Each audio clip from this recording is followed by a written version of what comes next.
सावधान।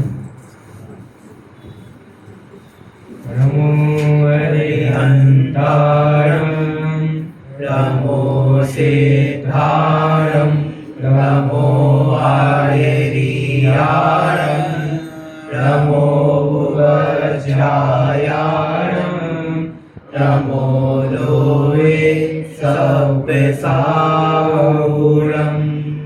अरुहा सिद्धायर्या उज्जाया साहु पंच परमेखी देवी उचिठै आदि तम महा आदाहु मे शरणम् अरिहंत सिद्ध साहु तिदयं जिन धम्म वर्ण परिमाहु जिन निलया इधराये रवदेवा बिंदु में बोही। ग्रंथ का मंगलाचरण।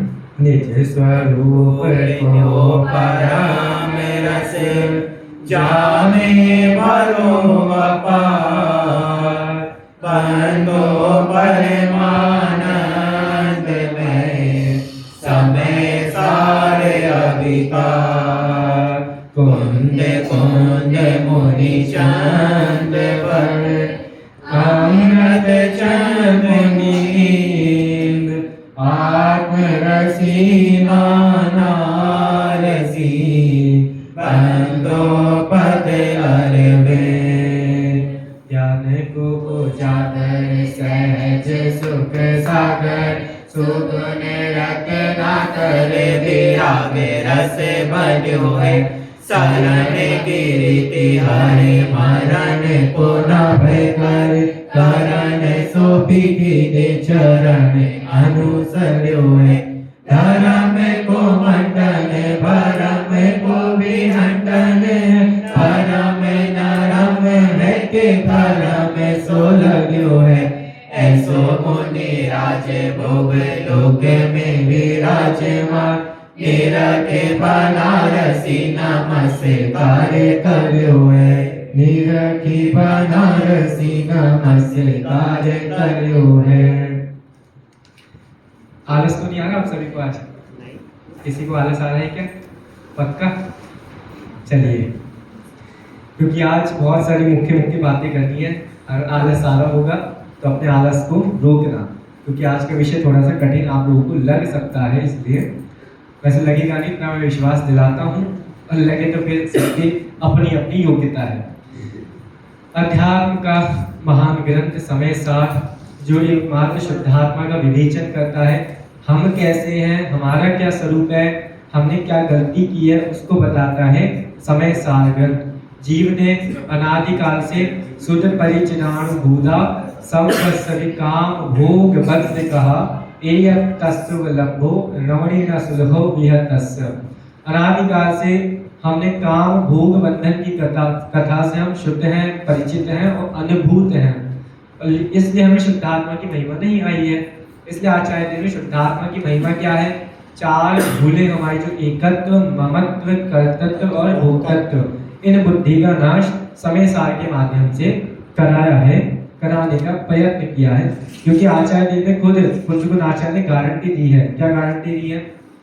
पांचवी गाथा है ना, तम एयत विहत्तम गाये हम अपनो सविहवेन जदिराय पमाणम चुक्के चरम नघीतव्यम। क्या कह रहे हैं कि अगर मैं इस ग्रंथ के माध्यम से शुद्धात्मा को दिखाऊंगा, अगर चूक जाऊं तो छल ग्रहण मत करना। कितनी बड़ी बात कह दी।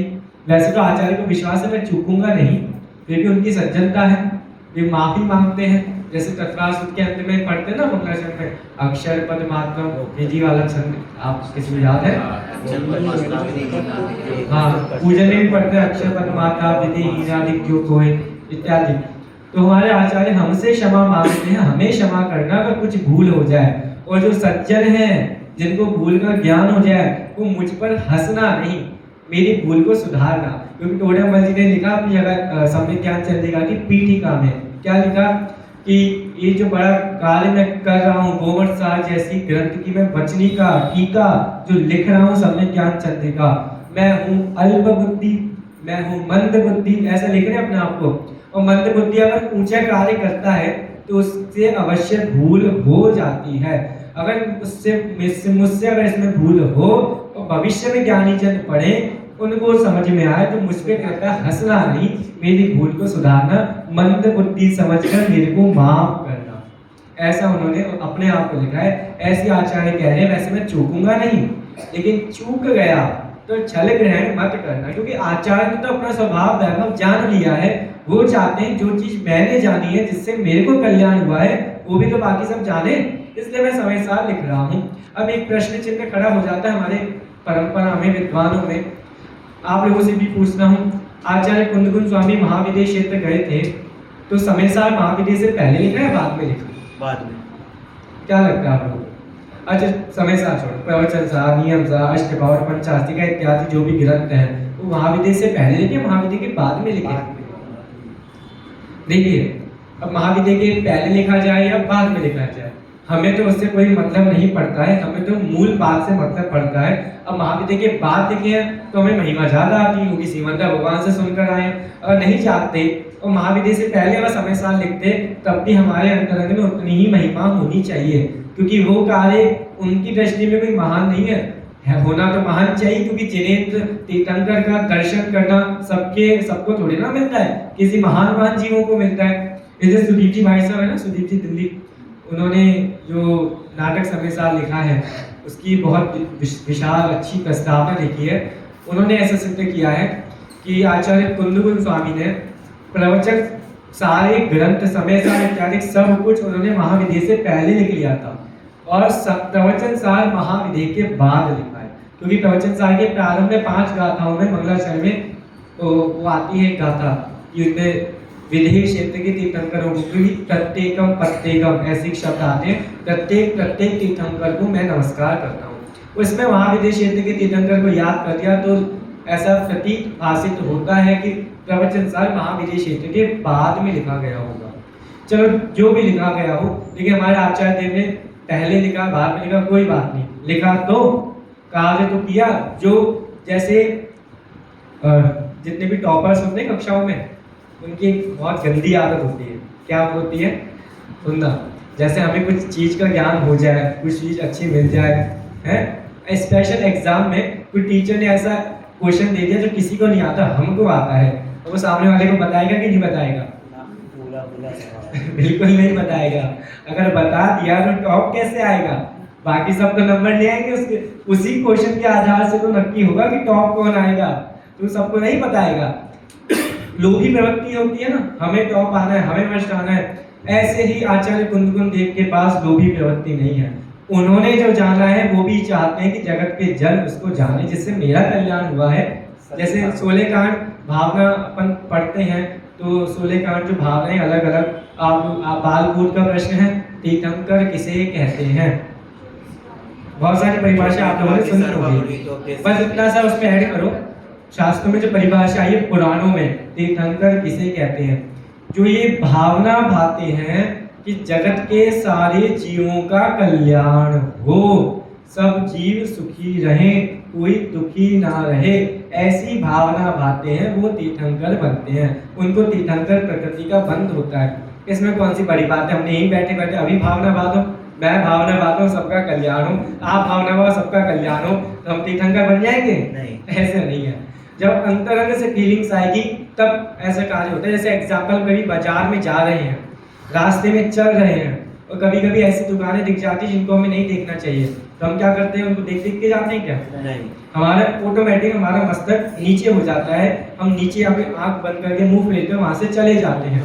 तब अंतरंग में थोड़ा लगता है ना, कैसे जीव हैं, कैसे छोटे छोटे बेचारे सामान्य प्राणियों को ऐसा करते हैं। हमें अंतरंग में विचार आता है ना, काश ये अब कैसा विचार आएगा, उन जीवों पर हमको दया आएगी। और विचार बल्कि ये आना चाहिए, इन जीवों का ही पाप कर्म का उदय है, इनने पूर्व में ऐसे खोटे खोटे कार्य किए हैं, तभी तो इनको ऐसा फल यहाँ मिल रहा है ना। हमें ऐसा कार्य नहीं करना। इन्होंने अब तो ऐसा कार्य कर लिया और ये बन गए पशु, और पशु बन के इनको ऐसी सजा भी मिल गई। अब हम ये भावना भाते हैं भविष्य में अब ये ऐसे कार्य ना करें जिससे इनको सजा मिले, ऐसी सजा फिर से मिले, क्योंकि है तो वो उनकी सजा ही। जो उनको प्राणियों को मार रहे हैं वो उनकी उनकी कहानी तो अलग ही है, उनको तो अलग ही रखो। जो मर रहे हैं उनकी बात कर रहे हैं। तो ऐसी भावना जिनको भाते हैं वो तीर्थंकर बनते हैं। ऐसी भावना कुंदकुन आचार्य कह रहे हैं कि हम चुपके चलम घेतव्यम, वैसे तो मैं चूकूंगा नहीं, और चूक गया तो आप मेरे को माफ करना, छल ग्रहण मत करना। ये बात कह के उन्होंने पूरे जिनागम के लिए समझा दिया है कहीं। चलो आप लोगों से एक और प्रश्न पूछते हैं, सामान्य सा प्रश्न है, तत्मानिक सबने पढ़ा है। सीता जी किसकी बेटी थी? सीता जी के पप्पा का नाम क्या था? राजा जनक। राजा जनक उनके पप्पा का नाम था, सीता जी के। अच्छा, बहुत बढ़िया। पद्म पुराण पढ़ेंगे तो पता लगेगा सीता जी राजा जनक की बेटी थी। पद्म पुराण आचार्य दिगंबर आचार्य रविशेन स्वामी ने लिखा है। अब आ जाओ हमारे दिगंबर आचार्य गुणभद्र स्वामी के पास, उन्होंने उत्तर पुराण लिखा। उत्तर पुराण में उन्होंने लिख दिया सीता जी रावण की बेटी थी। अब क्या करोगे? अब चुटके छलमना घेतव्यम की परिस्थिति यहाँ पे लगाओ। अब क्या करोगे? हमारे जिनागम में ऐसी ऐसी बहुत सारी विभिन्न बातें मिलेगी, क्या करेंगे हम? अब बोलो सीता जी किसकी बेटी थी, रावण की या जनक की? अब उन्होंने लिखा है, पूरी कहानी को उन्होंने अलग लिखी है, क्या करें? क्या उनको लगता है उनको थोड़ा सा द्वेष होगा, ऐसा कुछ होगा? ऐसा नहीं है। अब देखो जो बात है सो तो सर्वज्ञ ही जानते हैं। इस स्थिति में हम क्या करें? दो ऑप्शन है इसमें, सिर्फ दो ऑप्शन। सबसे पहले जो ओल्ड इज गोल्ड, जो ग्रंथ पुराना है उसको पहले प्रमाण मानो। अब पद्म पुराण चूंकि सबसे प्राचीन पुराण माना जाता है, उसके बाद में आते हैं हरिवंश पुराण, आते हैं महापुराण, पुराण।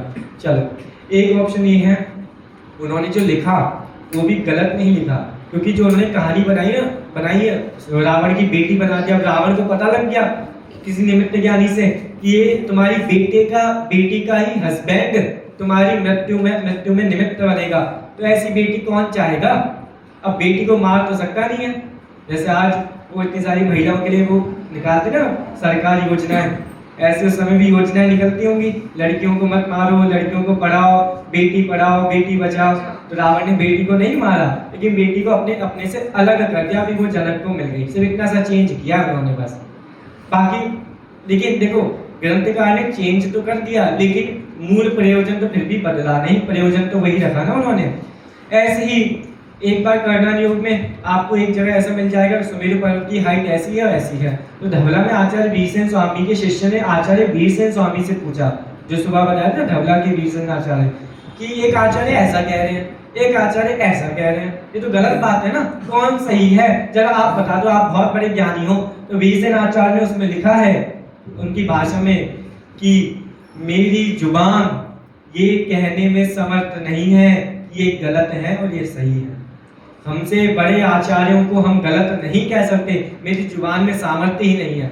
मैं किसी को गलत नहीं कह सकता, किसी को सही नहीं कह सकता, जो है सो है, सर्वज्ञ जानते हैं। हम बस इतनी श्रद्धा रखते हैं ये गलत नहीं लिखा है।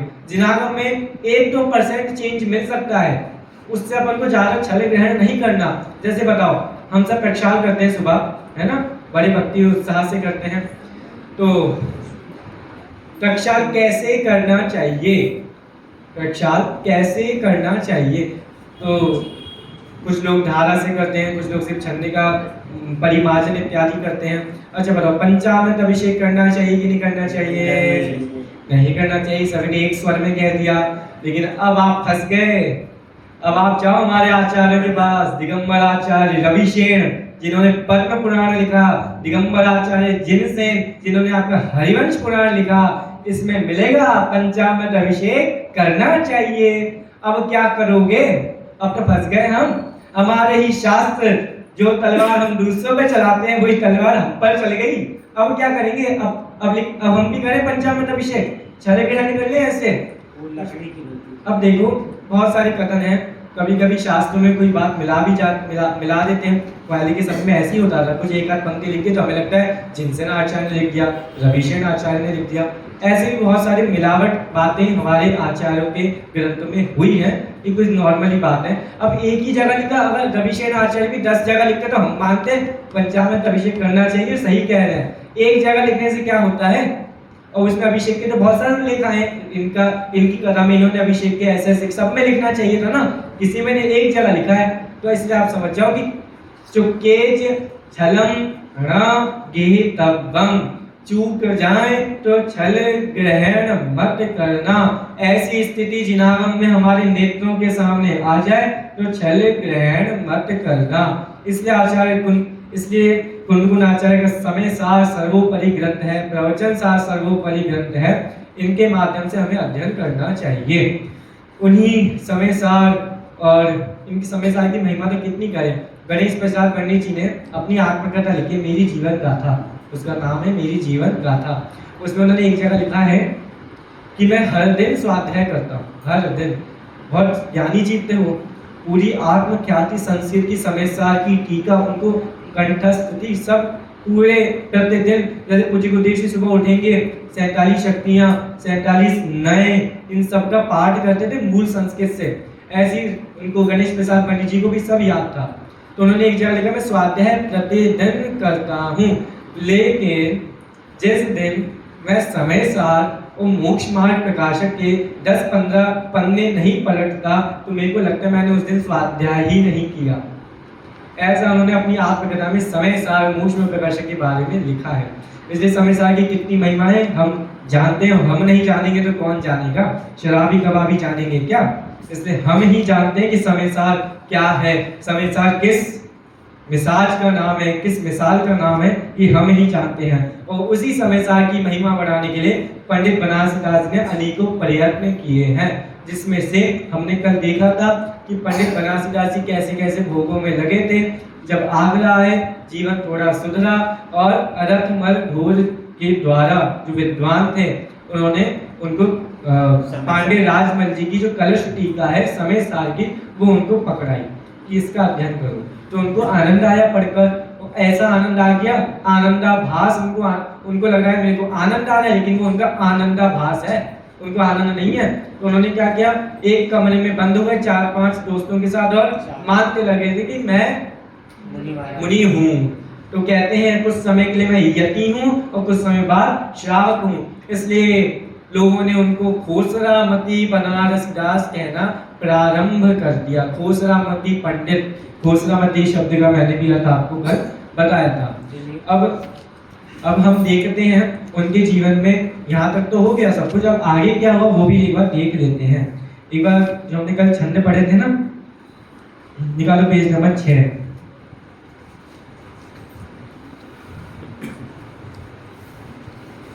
ऊपर से दूसरा छंद पढ़ते हैं।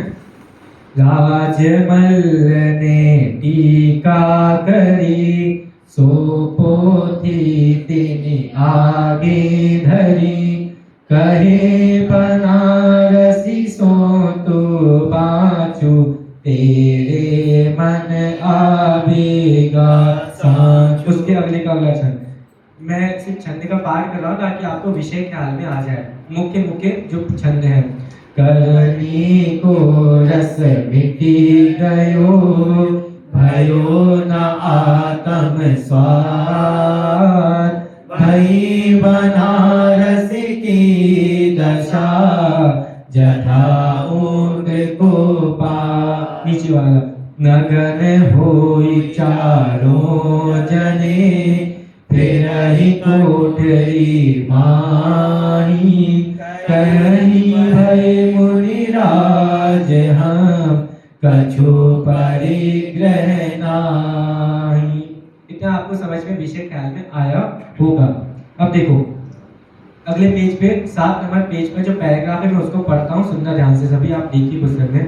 यह दशा कवि की कितने वर्ष तक रही, ये जो निश्चयाभास की दशा, 12 वर्ष तक कवि निश्चयाभासी रहे। इस बीच कवि ने बहुत सी कविताएं लिखी जो बनारसी विलास में संग्रहित हैं। कवि ने उसकी प्रामाणिकता के बारे में लिखा है। अब देखो नीचे छंद पढ़ो, नीचे दे रखा है ना छंद, उसी के जस्ट पैराग्राफ की। 16 से 92 लो कियो नियत रस पान, पै कवि सुरी सब भई, स्यादवाद परवान। कवि ने 12 वर्षों के दौरान बहुत सारी कविताएं लिखी। अब जिसको निश्चयाभास का रोग है, व्यवहाराभास का रोग या उभयाभास का रोग है, अब वो जो भी रचना लिखेगा उसमें उसी का तो वर्णन करेगा। भाई मैं केवल ज्ञानी हूँ, मैं सिद्ध हूँ, ऐसा सब वर्णन करेगा। निश्चयवासी का प्रकरण हमें दिखना चाहिए। तो कवि कह रहे हैं भले ही मैंने गलती की थी, निश्चयवासी था, लेकिन उस दौरान जो मैंने रचनाएं लिखी हैं वो गलत नहीं है, वो स्यादवाद से एकदम ठीक है।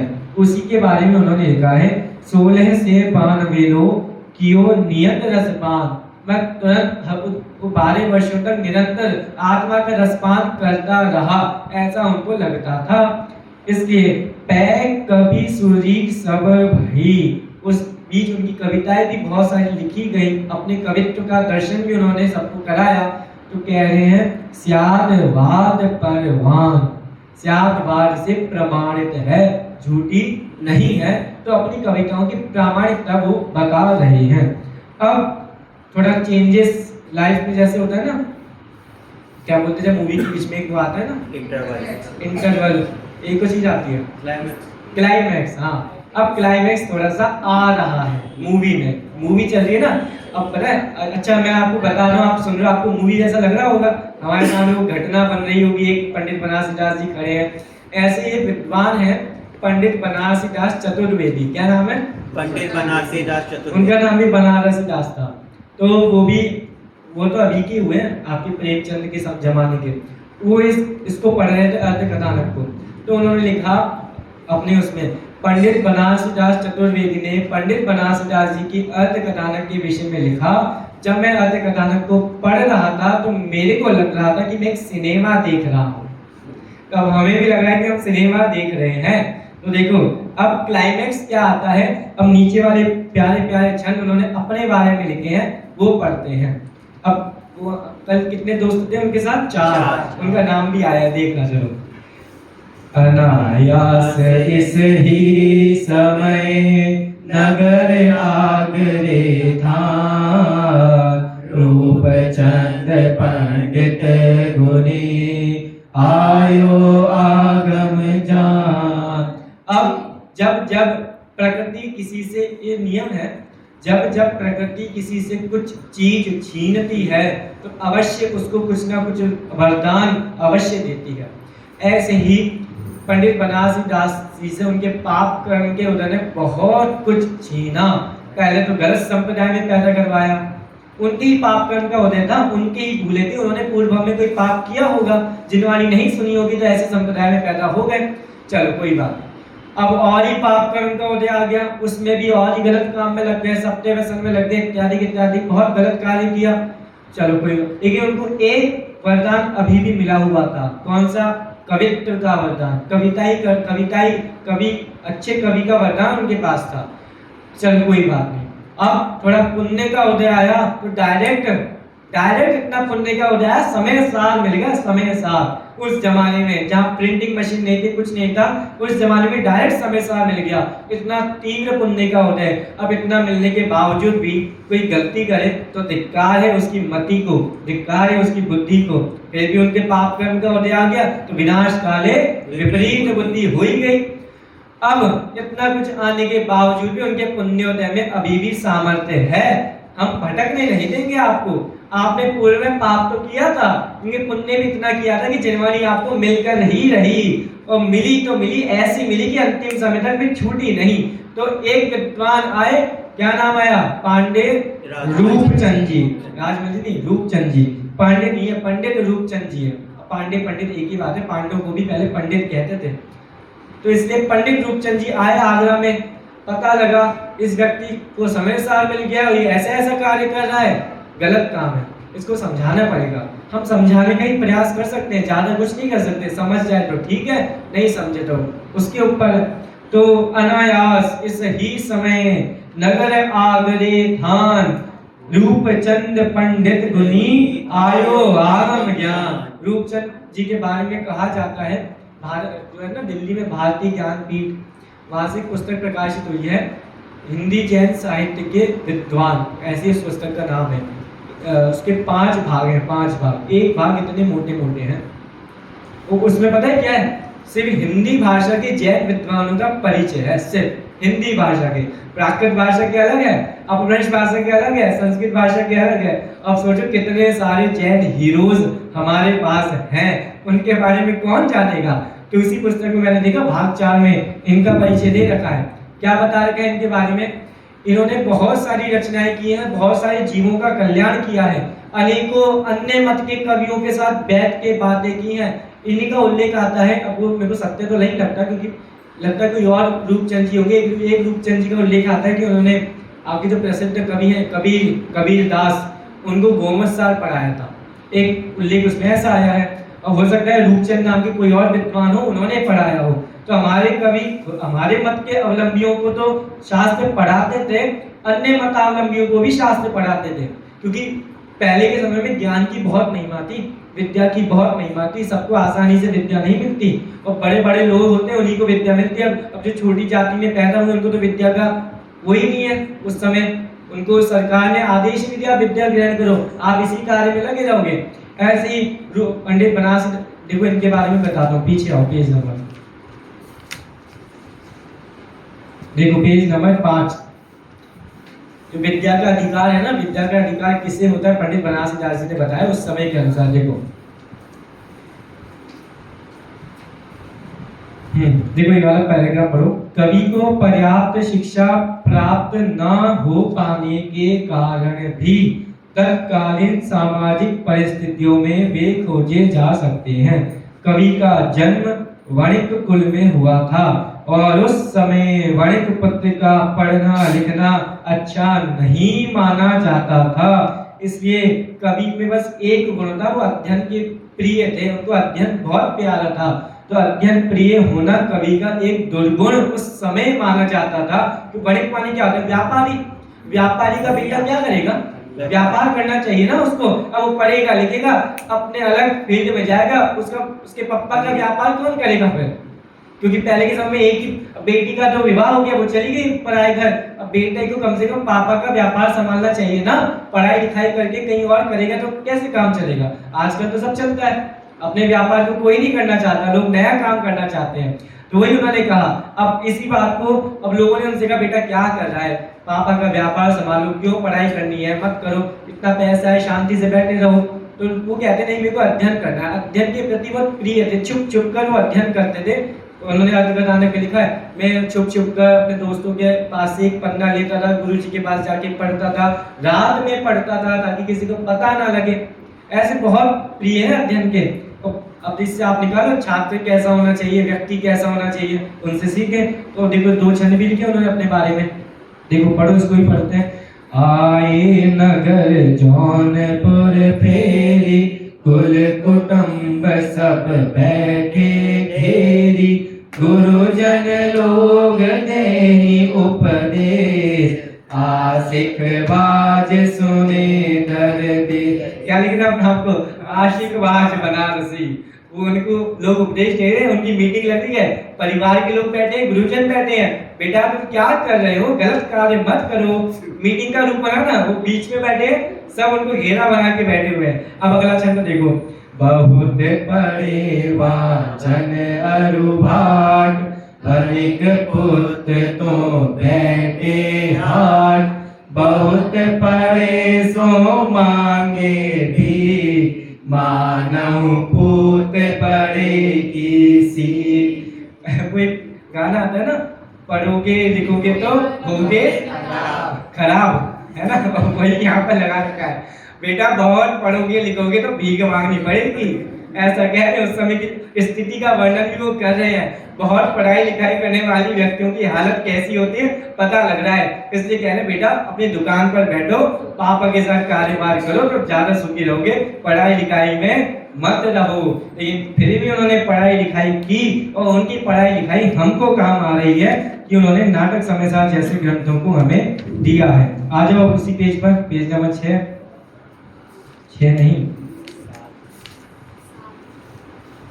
हाँ पेज नंबर 7, ठीक है। तो रूपचंद जी उनको भाग्य से मिल गए हैं। अब रूपचंद पंडित जी उनको समझा रहे क्या करना है क्या नहीं करना है। अगला छंद देखिए। देहु ना साहू देहु राखिया, कहाँ आई तिनि ढेरा लिया, सब अध्यात्म कियो विचार, ग्रंथ बचायो गोमट सार। बेटा तुमको समय सार तो मिल गया है और तुमने समय सार का क्या हाल करके रखा है हमसे देखा नहीं जा रहा। आओ तुम बैठो यहाँ पे, तुमको समझाऊंगा, अपने दोस्तों को लाओ। जो तुम कार्य कर रहे हो गलत कर रहे हो, इसलिए अभी भी समय है, आयु का भरोसा नहीं कब आयु आ जाए। इसलिए आपको मैं गिफ्ट दे रहा हूँ। तो उन्होंने गोमट सार ग्रंथ उनको गिफ्ट में दिया। बेटा पहले अच्छी बात है समय सार, हम मानते हैं हमारा स्वभाव सिद्ध वाला है, लेकिन अभी तो सिद्ध नहीं है। इसलिए आप गोमट सार पढ़ो, अपनी वर्तमान परिस्थितियों को पहले समझो, फिर निर्णय करो कि मैं सिद्ध हूं कि नहीं हूं। अगर हूं तो अपनी वर्तमान परिणति को अच्छे से सुधार कर आगे बढ़ो। इसे गोमट सार शास्त्र का अध्ययन करो। अब देखो अगली पंक्तियां। कामे गुण थानक परवान, करो ज्ञान अरु क्रिया विधान। जो जिय जिस गुण थानक होई, ऐसी क्रिया करे सब कोई।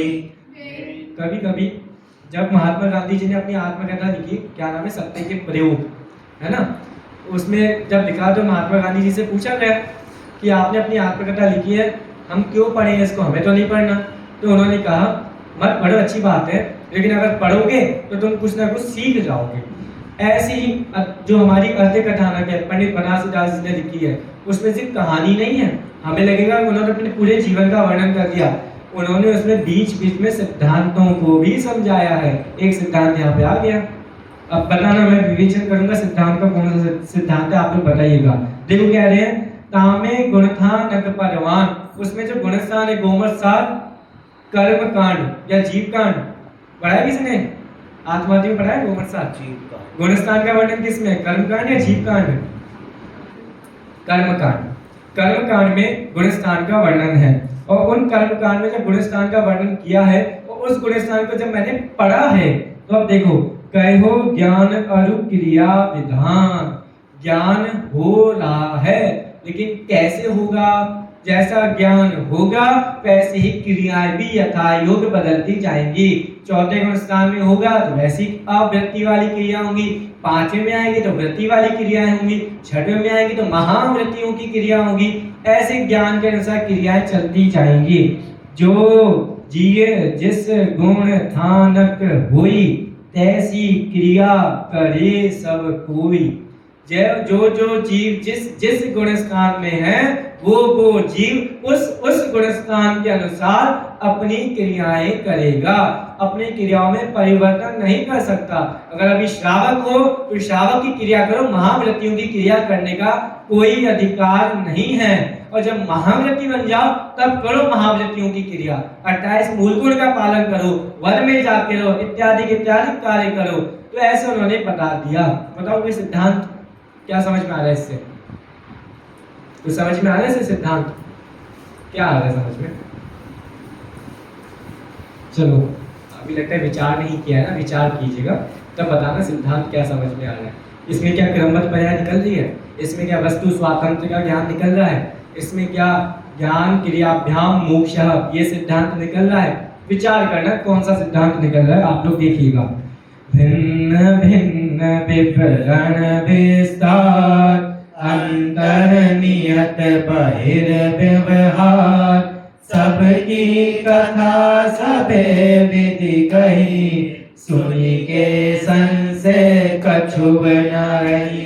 सब जीवों की मैंने कथाएं उसमें सुन ली गोमट सार में, अब मेरे मन में कुछ भी संशय नहीं रहा है। जो मैंने भूल की है उस भूल का ज्ञान मेरे को हो गया, अब मैं संशय से रहित हो गया। अब प्यारा छंद लिखा है, तब बनारसी और भयो, स्यागवाद परिणति परिणयो, पांडे रूप चंद गुरु पास, सुनियो ग्रंथ मन भयो हुलास। ग्रंथ पढ़ के मेरे को आनंद आ गया है। पांडे रूपचंद जी का बहुत बहुत धन्यवाद, वैसे महिमा ज्ञापित कर रहे हैं। अगला देखो अंतिम, फिर तिस समय बरस द्वय बीत, रूप चंद को आई मीच। सुनी सुनी रूप चंद्र के बैन बनारसी भयो दृढ़ जैन। अब जैन बने हैं, पहले जैन नहीं थे, जैनाभासी थे, अब जाके जैन बने हैं। कितने लंबे समय के बाद, समथिंग आप मानो 30-35 वर्ष की उम्र में जैन बने हैं। हम तो बचपन से जैन हैं, हमारे बचपन में आधार कार्ड में लिख जाता है जैन। और अब अगर हम जैन नहीं हैं तो इनसे सीख ले जैन कैसे बनना है। इन्होंने स्यादवाद परिणति को अपना लिया तो जैन बन गए, हम सब भी स्यादवाद परिणति को अपनाएंगे तो जैन बनेंगे। तो ऐसे उन्होंने बहुत सारी बातें इसमें लिखी हैं। अब इसके बाद क्या होगा, ये तो समय सार मिल गया, अब क्या किया जाए, अब क्या करेंगे पंडित बनारसी दास जी? गोमर सार जान लिया, समय सार जान लिया, जैन बन गए, अब क्या करेंगे? अब ज्यादा कुछ नहीं कर पाएंगे, अब काल का समय आ गया है, अब उनके मरण काल का समय ही शीघ्र आने वाला है। अब क्या होगा उनके मरण काल से पहले वो अपन आगामी समय में जानते रहेंगे। वही पंडित बनारसी दास जो जैन बने हैं, स्यादवाद परिणति को अपना के जैन बने हैं, वही स्यादवाद अधिकार को हम उनके माध्यम से, उनके ही शब्दों के माध्यम से समझ रहे हैं, जिसके अंतर्गत हमने 14 पक्षों को देखा था। अदालत में 14 पक्ष पंडित बनारसी दास जी ने खड़े करे हैं और उनसे कह रहे हैं आपकी मान्यताएं ठीक नहीं है, मान्यताएं सुधारोगे तो ठीक होगा, अन्यथा दुखी रहोगे। इसलिए उसमें से पहला पक्ष हमने देखा था कि, कोई बताएगा पहला पक्ष क्या है? गे रो से गे जो है, हमने दुनिया को 2 भागों में बांटा, एक स्व और एक पर। स्व में अपना आत्मा और पर में पूरा जगत, सब कुछ आपके सिद्ध भगवान अरिहंत पंच परमेश्वर सब आ गए, तो उन सबको एक और नाम दिया गेय। अब कह रहे हैं ज्ञान गेय से होता है कि नहीं होता है? वो कहते हैं गेय होगा तो ज्ञान होगा। ये है, ये पेन है, ये घड़ी है, ये कुर्ता है, ये शरीर है, सामने व्यक्ति है, तो मेरे को ज्ञान हुआ है। अगर मैं कानपुर नहीं आता तो आप लोगों को जान पाता? यहाँ पे आया हूँ, आप लोगों से मिला हूँ, आप मुझसे मिले हो, हमारे सामने ज्ञान के सामने उपस्थित हुआ है, तभी तो ज्ञान हुआ है। ये तो प्रत्यक्ष बात है, इसमें कौन सी भिन्नता है?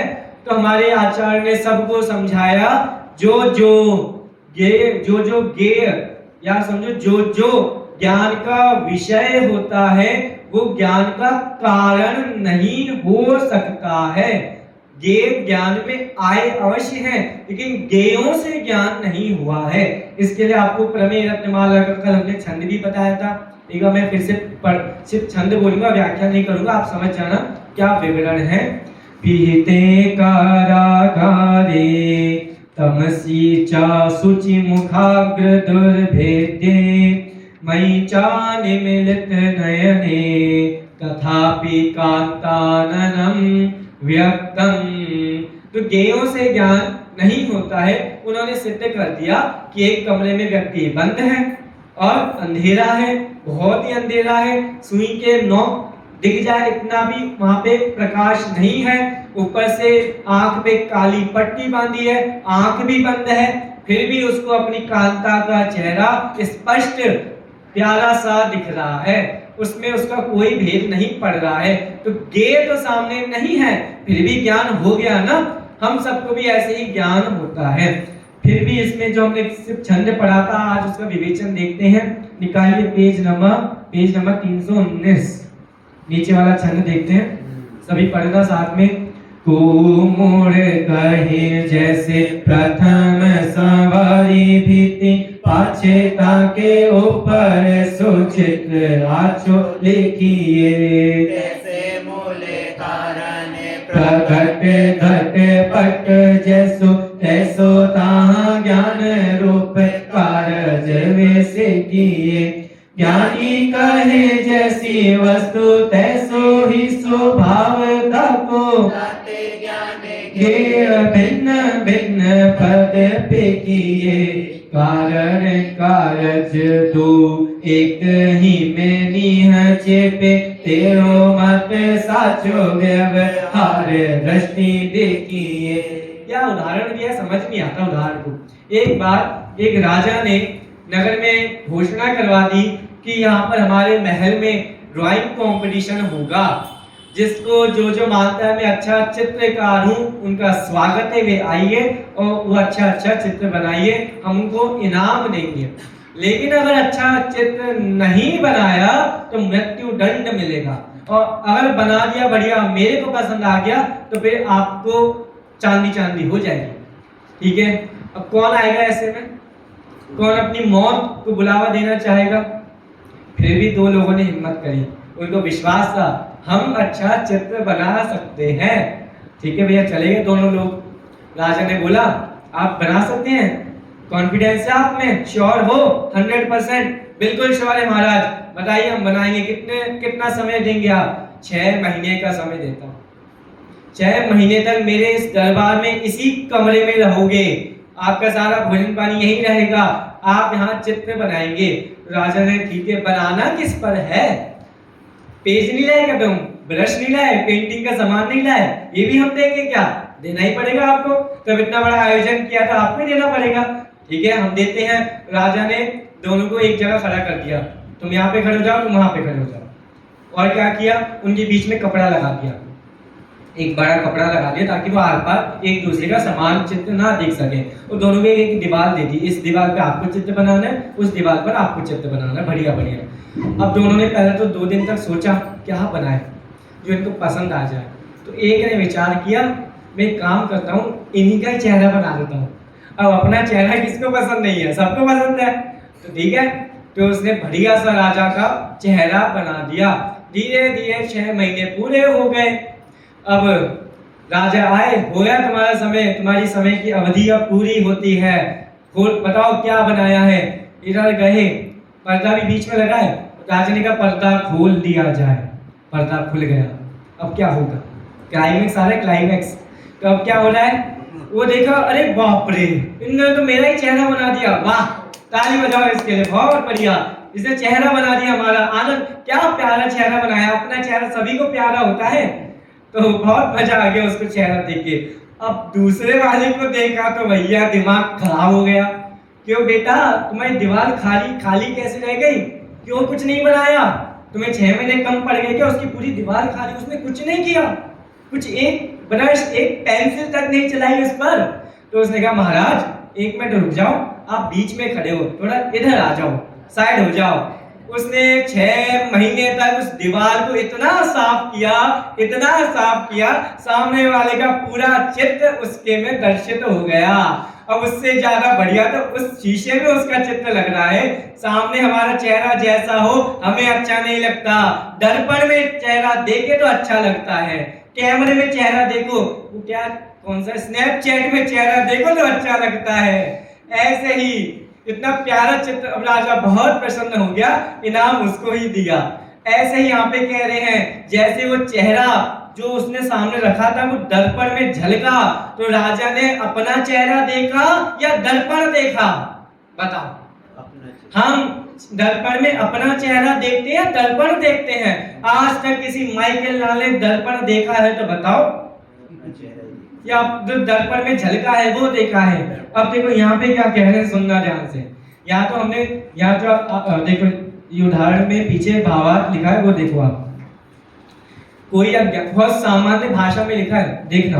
अभी जो मानते हैं ना गेयों से ज्ञान होता है, कौन मानता है? तो मीमांसक नाम के एक मत है, मीमांसक, वो लोग मानते हैं कि गेयों से ज्ञान होता है। अब देखो, कोई अज्ञानी मीमांसक कहते हैं कि पहले दीवार साफ करके पीछे उस पर चित्रकारी करने से चित्र अच्छा आता है, और यदि दीवार खराब हो तो चित्र भी खराब उघड़ता है। उसी प्रकार, उदाहरण समझ में आ गया आपको? सामान्य बात है। उसी प्रकार वो अभी उन्हीं का ही पक्ष चल रहा है। ज्ञान के मूल कारण घट पट आदि गेय जैसे होते हैं, वैसा ही ज्ञान रूप कार्य होता है। गेय जैसे होंगे, गेय कारण जैसे होंगे, ज्ञान कार्य में भी वैसा ही परिणमन होगा। सामने अगर हमारा हाथ है तो हमारे ज्ञान उस गेय रूप परिणमित हुआ, हमारे ज्ञान में वो गेय हाथ हमारे ज्ञान में आ गया। ऐसा मीमांसक मत मानता है। अब स्यादवादी क्या कहेंगे इसके बारे में, बात तो गलत नहीं है, फिर भी कुछ कहेंगे, कुछ ना कुछ तो लगाना ही पड़ेगा ना। देखो क्या लगा रहे हैं, इस पर स्यादवादी ज्ञानी संबोधन करते हैं कि जैसा पदार्थ होता है वैसा ही उसका स्वभाव होता है। इससे ज्ञान और ज्ञेय भिन्न भिन्न पदार्थ हैं। अगर ज्ञेय भी ज्ञान हो तो ज्ञेयों में भी चेतना ग्रहण करो। हम पुद्गल को देखते हैं, पुद्गल चेतन है क्या?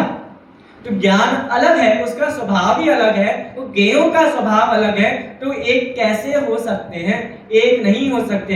ज्ञेय भले ही ज्ञान में आते हैं लेकिन ज्ञान से उनको जानता है उस रूप परिणमित नहीं होता है।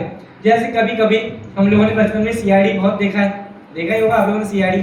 तो जैसे कहीं पर फोन आया सीआईडी के पास कि यहाँ पर एक हत्या हो गई है, आइए। तो कभी कभी आप लोगों ने टीवियों में देखा होगा, जहाँ पर भी क्राइम होता है वहाँ पे जहाँ लाश पड़ी होती है, सबसे पहले क्या किया जाता है? उस लाश के साथ एरिया को बंद कर दिया जाता है और उसके बाद क्या किया जाता है? तो बाद में चलेगा। सबसे अच्छा लगता है आप लोगों ने देखा नहीं अच्छे से। जब ऐसा कहा जाता है, जो लाश पड़ी है ना, डॉक्टर बनने ना, डॉक्टर की पढ़ाई काम आएगा। जब हम लाश पड़ी है तो सबसे पहले क्या किया जाता है? उसकी आंखें बंद की जाती हैं, क्योंकि ऐसा मानते हैं कि जिसने उसका गला दबाया होगा उसका चित्र उसकी आंखों में छप गया होगा। तो सबसे पहले आंखें बंद कर देते हैं। और आंखें क्यों बंद करते हैं? कैसे आंखें बंद करते हैं? हमारा चेहरा ना दिख जाए, हमारा ही चेहरा दिख जाएगा तो हम ही हत्यारे हो गए फिर। तो इसलिए पुलिस वाले जो भी है आंख बंद कर देते हैं। अब बताओ, जो सामने जिसने उसका गला दबा के उसका मरण कराया है, वो क्या उसकी आंखों में छप गया? उसकी आंखें खोल कर देखेंगे, उसका चेहरा दिखेगा? तो ऐसे तो आज तक सीआईडी बनने की, फोरेंसिक बनने की आवश्यकता ही नहीं है। कोई भी घर, हर घर में सीआईडी पैदा हो जाएंगे, हर घर में फोरेंसिक लैब खुल जाएंगी, सब आंखें खोल के देखेंगे इसका हत्यारा कौन है, इन्होंने अपने रात में सबसे पहले किसको देखा था। ऐसी फालतू की बातें जगत में चलती हैं। लेकिन ऐसे ही फालतू का मत मीमांसक मत जो कहता है कि ज्ञेयों से ज्ञान होता है, ज्ञेयों से ज्ञान नहीं होता है। दो शब्द आप लोगों ने सुने होंगे, ज्ञानाकार और ज्ञेयाकार। सुना है कभी? ज्ञानाकार और ज्ञेयाकार। ज्ञानाकार ज्ञेयाकार की भी आगे चर्चा बहुत लंबी आने वाली है। हमारे ज्ञान ने कुछ जाना तो ज्ञानाकार, वो ज्ञेय उसमें आया तो ज्ञेयाकार। जैसे अब मैंने कल कहा था, आप लोगों ने याद नहीं दिलाया, ऐतिहासिक उदाहरण देना था, याद है? वो कितना समय है? 10 मिनट का समय है, नहीं हो पाएगा, लंबा उदाहरण है। चलो कल याद दिलाना शुरू में, ऐतिहासिक उदाहरण से ज्ञान ज्ञेय की भिन्नता हमको सिद्ध करनी है। तो आप इतना समझिए कि जीव का स्वभाव ज्ञानाकार वाला है या ज्ञेयाकार वाला है। अगर ज्ञानाकार जीव का स्वभाव है तो ज्ञेय उसमें नहीं झलकनी चाहिए, क्योंकि ज्ञान तो शुद्ध है, ज्ञान तो पवित्र है, और ज्ञेय झलकेंगे तो ज्ञान अपवित्र हो जाएगा। ऐसा ही उनके मत वालों ने तर्क दिया है। अच्छा, एक तर्क और है उनका, जैसे हमें ज्ञान करना है, जैसे हमें पंडित बनारसी दास जी के बारे में नहीं पता था, आपने अर्थ कथानक खोली, आपने पढ़ा तो आपको ज्ञान हो गया। अब हम आपसे पूछेंगे आपको पंडित बनारसी दास जी के विषय में ज्ञान कैसे हुआ? क्या बोला जाएगा? क्या बोलेंगे आप लोग? हमने अर्थ कथानक पुस्तक पढ़ी तो ज्ञान हुआ। तो एक मत ऐसा है जो ऐसा कहता है अगर हमें किसी वस्तु का ज्ञान करना है तो पता है उसके लिए क्या करना पड़ेगा। जैसे ये घड़ी है, इस घड़ी का मेरे को ज्ञान करना है, अपने ज्ञान में इस घड़ी का आकार बनाना है, तो इस पदार्थ को मेरे को टच करना पड़ेगा। पदार्थ को टच करूंगा तो इस कपड़े का ज्ञान हुआ, पदार्थ को टच करूंगा तो इस टेबल का ज्ञान हुआ। ऐसा कुछ लोग कहते हैं। आप बताओ, जैन आचार्य कभी कभी मजाक भी करते हैं। मजाक बताऊं कैसे जैन आचार्य ने मजाक बनाया इनका? तो उनने कहा हम पदार्थ को टच करेंगे तो ज्ञान होगा, अन्यथा ज्ञान नहीं हो सकता है। तो आचार्य ने कहा आपकी बात गलत नहीं है, सही है, बिल्कुल सही कह रहे हो, पदार्थ को टच करेंगे बिल्कुल ज्ञान होगा। तो इंद्रियां कितने प्रकार की होती हैं? 5 प्रकार की, स्पर्शन, रसना, घ्राण, चक्षु, कर्ण। स्पर्शन इंद्रिय, खाना सबको पसंद है। अब खाने को जब तक टच नहीं करेंगे स्वाद आएगा? नहीं आएगा। तो स्पर्शन इंद्रिय ने आपकी बात मान ली। सॉरी खाना रसना में आएगा ना खाना, तो स्पर्शन में टच का, हमें गर्म पानी ठंडा पानी जो भी है टच होगा तभी तो पता लगेगा। स्पर्शन रसना ने आपकी बात मान ली। घ्राण पुद्गल के परमाणु छोटे छोटे हमारे घ्राण इंद्रिय में जाते हैं निकलते हैं, वो टच होते हैं तब सुगंध और दुर्गंध का ज्ञान होता है। तो आपकी घ्राण इंद्रिय ने भी बात सिद्ध कर ली। कर्ण इंद्रिय भाषा वर्गणा पुद्गल वर्गणा जो है वो भी वर्गणा है ना, पुद्गल है, वो भी छोटे छोटे पार्टिकल्स हैं, वो भी हमारे कर्ण इंद्रिय में प्रवेश करते हैं तब सुनाई देता है। ये कर्ण इंद्रिय ने भी आपकी बात ग्रहण कर ली। तो बेटा अब चक्षु इंद्रिय में बात लगा के दिखाओ, अग्नि का ज्ञान करना है तो अग्नि को आंख से टच करवाओ तो क्या होगा? आंख रहेगी या अग्नि रहेगी? आंख चली जाएगी, अग्नि तो जिंदा रहेगी। ऐसे ही आचार्य मजाक, आपकी बात ठीक है 4 इंद्रियों में लग जाएगी लेकिन 5वीं इंद्रिय में नहीं लगेगी, इसलिए आपका लक्षण अव्याप्ति दोष से दूषित है। आपका लक्षण ठीक नहीं है। वही लक्षण सदा निर्दोष माना जाता है जो अव्याप्ति अतिव्याप्ति असंभव दोष से रहित हो। इस प्रकार से ज्ञान से ज्ञेयों से ज्ञान होता है कि नहीं होता है, बहुत बहस आने वाले छंदों में भी करेंगे। तो एक बार छंद पढ़िए आप सभी। मोड़ कहे जैसे प्रथम सवारी भीति, पाछे ताके ऊपर सुचित आचोले किए, ऐसे मूल कारण प्रगट घट पट जैसो, ऐसो ताहाँ ज्ञान रूप कारज वैसे किए। ज्ञानी कहे जैसी वस्तु तैसो ही स्वभाव का, ताते ज्ञान गे भिन्न भिन्न पद किए। कारण कारज दो एक ही में निय छिपे, तेरो मत साचो व्यवहार रश्मि देखिए। तेरा मत साचा है, हम झूठ नहीं कह रहे, आपको जैन शासन में स्थान दिया जाएगा, लेकिन व्यवहार नए से, और व्यवहार ने सत्यात है या असत्यात है? सत्यात है। सत्यात है क्या? असत्यात है, लेकिन प्रयोजन की अपेक्षा सत्यात है। और जब मूल प्रयोजन तक पहुंचेंगे तो वो खुद व्यवहार ने अपने आप को सत्यात घोषित कर देगा। तो कह रहे हैं आपकी बात व्यवहार नए से ठीक है, व्यवहार नए में यही कहा जाएगा बच्चा जब जब उत्तर प्रदेश में टॉप करेगा उससे पूछा जाएगा किसने कराया टॉप, तो मेरे गुरुजी ने कराया। हमारे गुरुजी अगर नहीं पढ़ाते तो हम टॉप कैसे आते?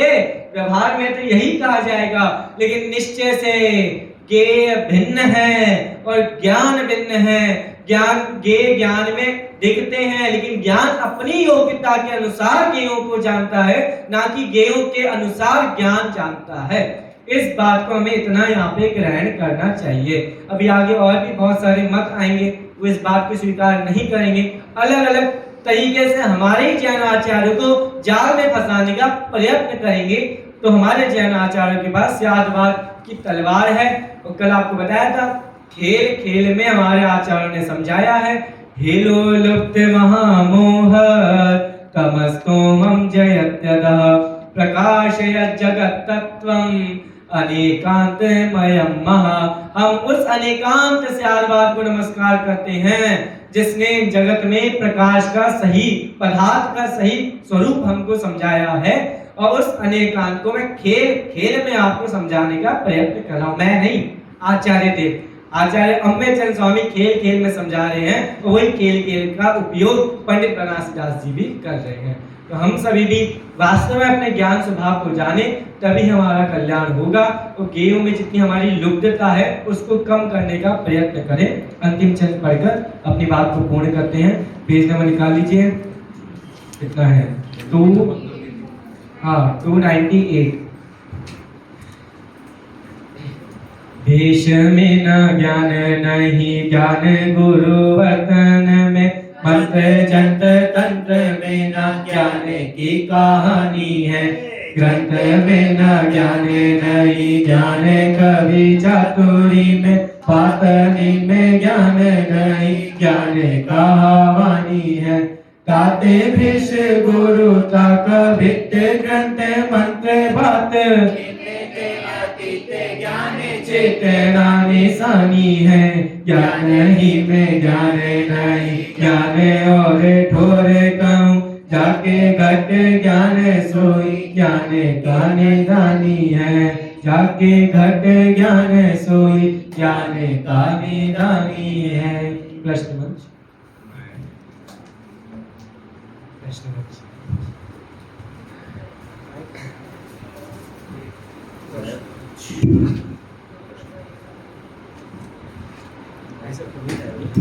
अभी हमने पंडित आयुष शास्त्री के माध्यम से नाटक समय सार का पे व्याख्यान